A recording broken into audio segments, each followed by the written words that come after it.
So Judith, you know, it's kind of the perfect weekend to talk about it, Easter weekend, and you know, we just had Passover, right? So let's talk to me about the Sabbath, what it means to you, just religion aside, what it means to you.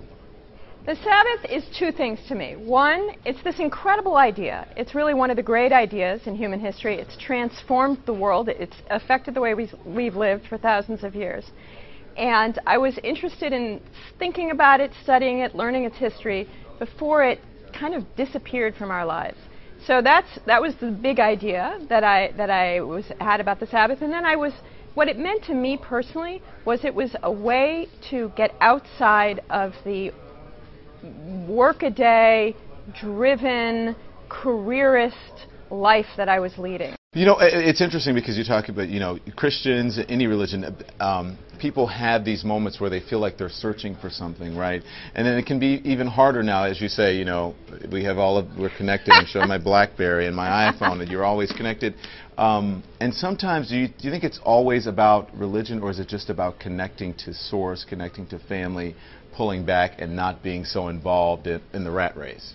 Don, that is exactly the point. That's exactly the point of what I discovered about the Sabbath, which is that it is a really good idea for people, for families, for communities to set aside a structured time in which to connect with each other.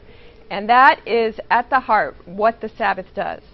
You said, this is a quote from you, you said it's a collective time illness. What does that mean? Collective time sickness, actually. I say we're sort of we're driven by time rather than driving it ourselves, and it's making us sick. The idea of the Sabbath is not just that all people have the right not to work, which, by the way, was a radical and new idea when it was first conceived and written down in the Fourth Commandment. It's not only that; it's that all people have the right to work, not to work, at the same time, so that they can be together.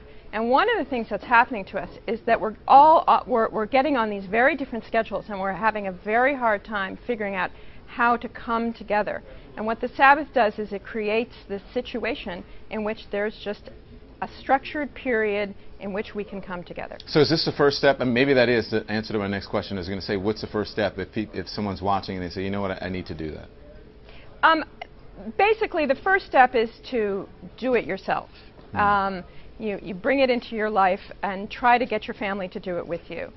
But one of the things I argue in the book is one of the ideas, the political ideas sort of embedded in the Sabbath, is the idea that as a society we have the right to take control of our time and say maybe as a democratic society we want to decide to bring back some rules about what can and cannot be done one day a week. And we might want to start thinking about ways to encourage people not to work on that day.